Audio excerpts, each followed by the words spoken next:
Hello বন্ধুরা, শুভ সকাল সবাইকে। সবাই কেমন আছো? আশা করছি সবাই ভালো আছো, সুস্থ আছো। আমরাও ভালো আছি। আমার নতুন আরও একটি ভিডিওতে তোমাদের সকলকে অনেক অনেক ভালোবাসা ও শুভেচ্ছা জানিয়ে আজকের আমার এই ভিডিওটি শুরু করছি। এখন বাজে সকাল 7:30 আর এখন আমি সকালের নাস্তাটা বানিয়ে নিতেছি। কালকে রাত্রে তোমাদের দাদাভাই বলে রাখছিল যে সকালে উঠে সে পরোটা খাবে, তো তার কথা মতোই সকালে উঠে আমি পরোটা বানিয়ে নিতেছি। সাথে 3 জনের জন্য 3টে ডিম পোস্ট করে নিলাম। বাবুর জন্য সবসময় ডিম সেদ্ধ করে দিই, নাহলে ওই যে সুজি দিয়ে রান্না করে দিই। কিন্তু আমাদের মতন আজকে একটু ডিম পোস্ট করে দিলাম, ভাবলাম যে আমাদের দেখা দেখি খেয়ে নেবে। আর এই তো নাস্তা বানানো হয়ে গেছে। তারপরে আমার জন্য 1 কাপ দুধ চা করে নিলাম। তোমাদের দাদাভাই কোনো চাই খায় না, তার জন্য আর নিলাম না, আমার একার জন্যই নিলাম। সকালের নাস্তা করে তোমাদের দাদাভাই গেছে অফিসে, আর আমি আসছি রান্না করতে। আজকে রান্না করব পোলাও ভাত আর মাংস। তোমরা তো দেখেই নিলে মাংসটা আমি আগেই ভিজিয়ে রাখছিলাম, আর চালগুলো তার আগে ভিজিয়ে রাখছিলাম, তো এখন ভালোভাবে ধুয়ে নিতেছি। আর আমি যদি বেছে নিয়ে কোনো কাজ করতে আসি তাইলে তো বাবু চলে আসে এই যে জল ধরার জন্য। ও যদি বেশি জল ধরে তাইলে তো বলো ওর ঠান্ডা লেগে যাবে, তো সেই জন্য আমি সবসময় চেষ্টা করি ও যাতে জল বেশি না ধরতে পারে। বেসিনে কিছু থালা বাসন ছিল, ওতে জল জমেছিল, ওই জলগুলো ফালাই দিছি, নাইলে ও ধরবে এগুলো।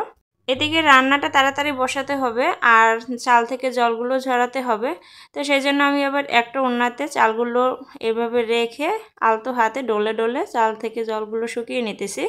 এতে করে আমার কাজটাও তাড়াতাড়ি হয়ে গেছে। তো এদিকে দেখো আমি এখন পোলাও ভাতটা রান্না করতে চলে আসলাম।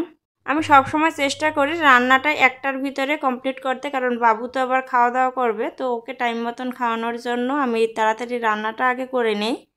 এখন থেকে তো আমি সকালেই রান্নাটা করি, তবে মাঝে মধ্যে যখন দুপুরে রান্না করতে হয় তখন ওই 9টা 9:30টার মধ্যে আমি রান্নাঘরে চলে আসি রান্না করার জন্য।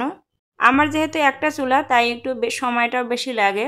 তো যাই হোক, এদিকে দেখো চালগুলো ভালো মতন ভেজে নিলাম, আর ভেজে নেওয়ার সময় একটু লবণ দিয়েছিলাম, তোমাদের সাথে শেয়ার করতে মনে নাই। এরপরে একটু গুঁড়া দুধ জলে গুলে সেটাও দিয়ে দিলাম, আর এখন ভালো মতন মিশিয়ে নিয়ে আমি জলটা দিয়ে দেবো। ছোটোবেলাতে পোলাও ভাত খেতে আমি ভীষণ পছন্দ করতাম, কিন্তু এখন আর তেমন একটা ভালো লাগে না। তবে মাঝে মধ্যে একটু খেতে ইচ্ছে করে, তো তখন রান্না করি, তাও অনেক মাস পর। তো তোমরা কে কে পোলাও ভাত খেতে পছন্দ করো অবশ্যই কমেন্ট করে জানিও। যাই হোক, ওদিকে পোলাও ভাতটা বসিয়ে দিয়ে এদিকে মাংসের জন্য সব মশলা রেডি করে নিয়েছিলাম। আর আমি যখন মশলাটা রেডি করতেছিলাম তখন আমার বাবু কত কাজ করছে দেখো। যাই হোক, এদিকে র্যাকটা কালকে একটু জায়গাটা চেঞ্জ করছি, কিন্তু র্যাকটা এখনও গুছানো হয় নাই, সময় পেলে গুছিয়ে নেব। এদিকে আমার ছেলে আমার জন্য বাড়তি কাজ সবসময় রেডি করে রাখে, আমি একটা কাজ গুছিয়াবো এদিকে দেখি অন্য আর একটা কাজ রেডি করে রাখছে। কিছুদিন ধরে ও প্রচুর দুষ্টামি করতেছে, তোমাদের যে কিভাবে বুঝাই, ও যে কতটা দুষ্টামি করে আসলে বলার বাহিরে। র্যাকের ভিতরে থালাবাটি যা ছিল সব কিছু বের করছে, তো ওতে একটু ময়লা লেগেছিল, ওগুলো ধুয়ে আবার র্যাকে গুছিয়ে রাখলাম। চুলাতে তো রান্না বসিয়ে রাখছি, তো রান্নাও করতেছি, এদিকে ফাঁকে ফাঁকে এই কাজগুলো গুছিয়ে নিতেছি। আর এগুলো যদি আমি করতে বারণ করি তাইলে তো আমার উপর পুরো রাগ হয়ে যায়। এই যে রাগ হয়ে আমার কান্নাকাটি করবে, আমাকে ধরে টানবে, চুল ধরে টানবে, এইভাবে অনেক জ্বালাতন করে। তো আমি আর তখন কাজ করতে পারি না, তাই ভাবি যে থাক, ও যেটা করতেছে করুক, পরে গুছিয়ে নেব ও চলে গেলে। তো আমি আগে কাজগুলো কমপ্লিট করি তাড়াতাড়ি করে। রান্নাঘরের কাজগুলো তো তার করা হয়ে গেছে, ওদিকে টিভি ছেড়ে দিয়েছিলাম, এখন একটু টিভি দেখতেছে, আর ওদিকের কাজগুলো সে আমার জন্য রেডি করে রাখতেছে। যাই হোক, এদিকে রান্নাঘরটা মোটামুটি গুছিয়ে নিয়ে তারপরে আবার রান্না করার পরে আমি এটা আবার ভালো মতন মুছে নেব। তোমাদের সাথে কথা বলতে বলতে আমার মাংসটা ভালোভাবে কষানো হয়ে গেছে, ঝোলের জন্য জল দিয়ে এখন চলে আসলাম। ভাতটা ঢেকে রাখছিলাম ওইটাই দেখতে, আর দেখো কত সুন্দর ঝরঝরে হয়েছে ভাতগুলো। বাসায় ঘি ছিল না, যদি ঘিটা দিতে পারতাম তাহলে আরও বেশি ভালো লাগতো। মাংসটা বসিয়ে দিয়ে বাবুকে স্নান করিয়ে নিয়ে আসলাম, আর এখন হাতে একটা ছোট কার্টন বক্স ধরিয়ে দিলাম, ওটা নিয়ে খেলা করতেছে। এর মধ্যে আমার মাংস রান্না হয়ে গেছে, আর কি সুন্দর কালার আসছে দেখো।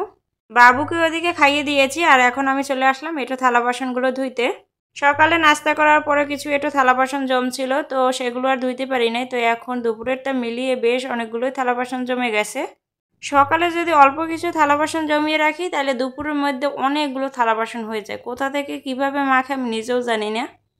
আমি সবসময় চেষ্টা করি রান্নার ফাঁকে ফাঁকে এই যে এটা থালা বাসনগুলো ধুয়ে নিতে, কিন্তু কি বলো তো, আজকের আর ধুইতে পারি নাই, তো সেই জন্য অনেকগুলো জমে গেছে। তো কি আর করার, এগুলো এখন মেজে ভালো মতন ধুয়ে নিলাম। এর মধ্যে আবার বাবু কান্নাকাটি করতেছিল, তো ওকে আবার ঘুম পাড়িয়ে দিয়ে আসলাম, আর এখন আমি বাকি কাজগুলো করে নেব। ও যদি সজাগ থাকে তাহলে এই যে একটা কাজের মধ্যে যে ওর কাছে কয়বার যেতে হয় তার কোনো হিসাব থাকে না। যাদের সাথে ছোট একটা বাবু থাকে তারাই শুধু বুঝবে যে একটা কাজ করলে তার মধ্যে যে কতবার কত দিকে দৌড় দিতে হয়। তবে আগে মোটামুটি ভালোই শান্ত ছিল, মানে বেশি এলোমেলো কিছু করতো না, তারপরে মোটামুটি শান্ত হয়ে থাকতো। কিন্তু এখন দিন যত যাইতেছে, যত বড় হইতেছে, তত ওর দুষ্টামি বাড়তেছে। তবে জানো তো, মাঝে মধ্যে আবার আমার যে কাজগুলো করি ও যে দেখে, সেগুলো দেখেই শেখে, আবার ও এরকমের কাজগুলো করতে চায় বা করেও। তবে আবার বেশি দুষ্টমিও করে। তো যাই হোক, সব কিছু মিলিয়েই আছে। আর যতদিনে না বুঝবে কিছুই বলার নাই। যাই হোক, এদিকে 2টার মতন বেজে গেছে, কিন্তু আমি এখনও স্নান করতে পারি নাই, খাওয়া দাওয়া তো দূরের কথা। তো তাড়াতাড়ি করে আমি রান্নাঘরটা পরিষ্কার করে নিতেছি, কারণ রান্না করার পর যদি রান্নাঘরটা পরিষ্কার করা না হয়, দেখবে যে স্নান করে এসে আর করতেও ইচ্ছা করে না, আর ভালোও লাগে না দেখতে। তো আমি প্রতিদিনই চেষ্টা করি রান্না করার পর ওই যে জালি দিয়ে সার্ফের জল দিয়ে একটু ভালো মতন ডলে নিয়ে তারপরে এই যে কাপড় দিয়ে সব কিছুই মুছে রাখি আর কি, সব কিছুই ভালো মতন পরিষ্কার করে রাখি। এতে করে রান্নাঘরের জিনিসপত্র আমার তেমন একটা ময়লাও হয় না বা তেল চিপচিপে ভাবও হয় না। যাই হোক, তোমাদের সাথে অনেক কথা বলে ফেললাম। এদিকে তো আমার প্রচণ্ড ক্ষুধা লাগছে, কারণ প্রায় প্রায় বলতে 2টার বেশিও বেজে গেছে।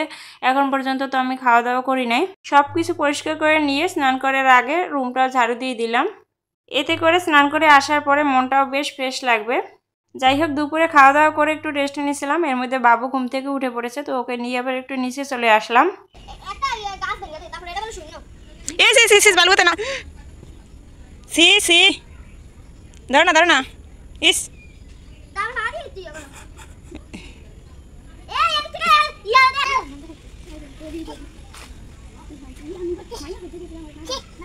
এখানে আসার পরে তার খেলার সাথী পেয়ে বেশ অনেকক্ষণই আনন্দ করছে, খেলাধুলো করছে, তো আমি ওদের সাথে সময় দিলাম। এরপর তোমাদের দাদাভাই আসছিল, আসার পরে বিকেলের নাস্তা আজকে মাংসের ঝোল দিয়ে মুড়ি মাখছিলাম, ওগুলোও খেলাম। আর এখন পরের দিন সকালবেলা আবার ভিডিও করতেছি, কারণ কালকে রাত্রে তোমাদের দাদাভাই অফিস থেকে আসার পরে বলতেছে তার নাকি একটু ঠান্ডা লাগছে। তো তারপরে রাত্রে আবার প্রচুর জ্বর উঠছে। কালকে রাত্রে একদমই ঘুম হয় নাই, তারপরে 3টার দিকে একটু ঘুম পড়ছিলাম, এরপরে আবার ভোর ভোর থাকতে উঠে পড়ছি।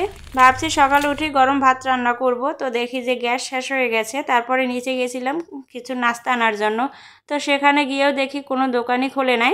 সকাল থেকে সময়টা খারাপ যাইতেছে। তোমাদের দাদাভাই আবার দোকানে ফোন দিয়ে রাখছিল যে গ্যাসটা যেন পাঠিয়ে দেওয়া হয়, সেখান থেকে পাঠিয়ে দিল। তো মেন রাস্তা থেকে আবার আমি নিয়ে আসলাম, তোমাদের দাদাভাই আর আনতে পারলো না, কারণ সে তো অসুস্থ অনেকটাই। তো যাই হোক, আজকের মতন ভিডিওটা এখানেই শেষ করলাম।